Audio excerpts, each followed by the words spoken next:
Hi hello welcome to KHR talks. నేను మీ కల్లం హరికృష్ణారెడ్డి. ఇంకా ఒక అంశాన్ని పట్టుకొని ఇన్ని రోజులు మాట్లాడటం నాకు కూడా ఇష్టం లేదు. కానీ ఈరోజు ఈ అంశాన్ని ఇంకా ఈ రోజుతో క్లోజ్ చేయాలి, ఇంకా ముగింపు పలకాలనే ఉద్దేశంతో ఈ లాస్ట్ అండ్ ఫైనల్ వీడియో చేస్తున్నాను సోదరు గీతాంజలి గురించి. ఇది ఎందుకు చేస్తున్నాను అంటే, తెలుగుదేశం వాళ్ళు ఆ చెల్లెమ్మ చనిపోయిన తర్వాత కూడా ఇంత కూడా పశ్చాత్తాపం ఫీల్ అవ్వకుండా, ఏ బాధ లేకుండా, ఇంకా మాకు ఏం సంబంధం లేదు అని చనిపోయిన ఆమె మీద కూడా ఒక రకమైన దాడి చేస్తున్నారు. అదేంటో నేను ఇప్పుడు మీకు ఇక్కడ చూపిస్తాను, మీరు చూడండి. ఇది తెలుగుదేశం వాళ్ళు ట్విట్టర్లో పోస్ట్ చేసిన వీడియో. అన్ని సోషల్ మీడియా వాళ్ళ అఫీషియల్ ప్లాట్ఫామ్స్లోనే పోస్ట్ చేశారు. అదేంటో కూడా నేను మీకు స్క్రీన్ షాట్ పెడుతున్నాను చూడండి.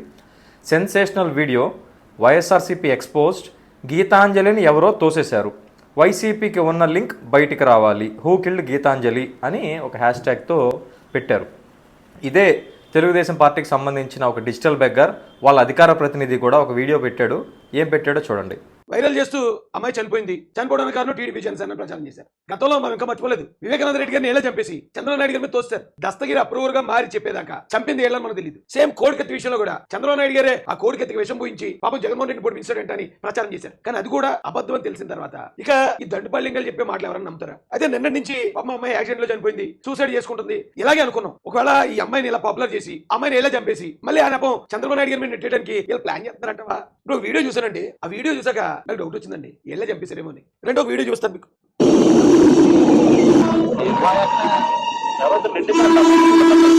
ఎవరో ఇద్దరు నెట్టేయారంట పట్టాల మీదకి. వాళ్ళిద్దరు స్థానికులు మాట్లాడుకుంటున్నారు అక్కడ. ఎవరో ఇద్దరు పట్టాల మీదకి నెట్టేయారంట. ఇద్దరు నెట్టేసి పారిపోయారంట. ఆల్రెడీ 2 రోజుల నుంచి జరుగుతుంది. గీతాంజలితో పాటు ఇంకొక ఇద్దరు ఉన్నారంట రైల్వే స్టేషన్ లో. ఎవరు వాళ్ళిద్దరు అని చెప్పి తెలుగుదేశం పార్టీ అఫీషియల్ పేజ్ నుంచి కూడా అడిగారు, ఎవరు వాళ్ళిద్దరు. ఇప్పుడు వచ్చింది వీడియో బయటికి.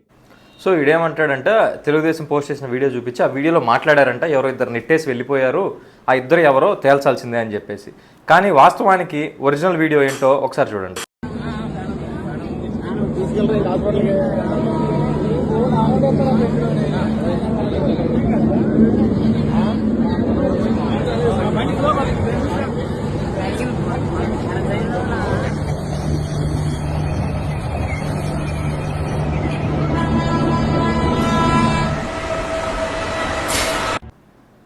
సో చూశారు కదా, ఈ వీడియోలో ఎక్కడా కూడా ఇంతకుముందు వాళ్ళు చెప్పిన ఆ వేరే వాళ్ళు మాట్లాడిన డిస్కషన్ ఎక్కడా ఉండదు. అది కేవలం ఎడిటెడ్ వీడియో. అంటే ఆల్రెడీ ఉన్న వీడియోకి వేరే వాళ్ళ వాయిస్ తీసుకొచ్చి దాంట్లో యాడ్ చేసి ఒక అభూత కల్పన చేసి తాము చేసిన తప్పును కప్పిపుచ్చుకునే ప్రయత్నం చేస్తూ ఉన్నారు. దానికి క్లియర్ సాక్ష్యం ఇంతకన్నా ఏముండదు. ఎందుకంటే ఒరిజినల్ వీడియోని వదలకుండా దాంట్లో మళ్ళీ వీళ్ళు ఎడిటింగ్ చేయాల్సిన అవసరం, దాన్ని తెలుగుదేశం అఫీషియల్ సోషల్ మీడియా సైట్లోంచి పబ్లిష్ చేయాల్సిన అవసరం ఏంటి?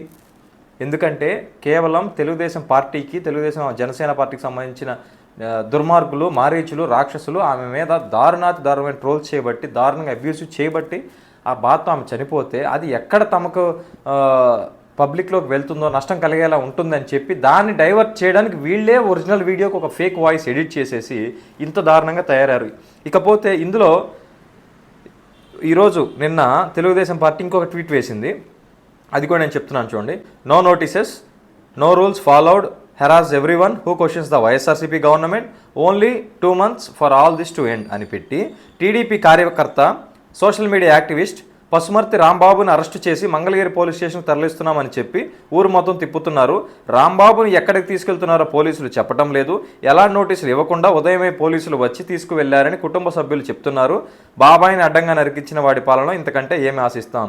ఈ టీడీపీ కార్యకర్త, social media activist Pasumarthi Rambabu అని ఉన్నాడు కదా, ఇతని గురించి తెలుగుదేశం అఫీషియల్ హ్యాండిల్ నుంచి పోస్ట్ చేశారు కదా, ఇతను స్వతంత్ర ఉద్యమకారుడో లేదా ప్రజా ఉద్యమకారుడో అనుకుంటున్నారా? ఇతను చేసిన పని ఏంటో కూడా నేను ఇక్కడ స్క్రీన్ షాట్ పెడుతున్నాను చూడండి.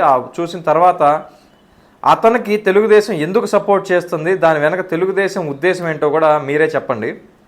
మరి ఇంత దుర్మార్గంగా ఉన్న వెధవల్ని, ఇంత నీచులుగా ఉన్న ఎదవలకు కూడా తెలుగుదేశం వత్తాసు పలుకుతుందంటే వాళ్ళని ఏ చెప్పుతో కొట్టాలి, ఏం చేయాలి అనేది నాకు ఇంకా అర్థం కావట్లేదు. ఇంత దుర్మార్గమా? మరి వాడు పెట్టిన ట్వీట్ ఇక్కడ పెడుతున్నాను చూడండి. అసలు నేను చదవడానికి, నేనైతే నా నోటితో నేను చదవలేను, ఇక్కడ పెడుతున్నాను, స్క్రీన్ మీద ఇచ్చాను చూడండి.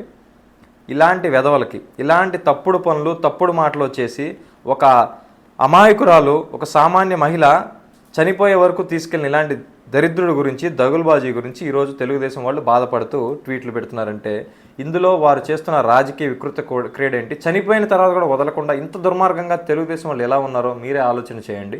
Thank you.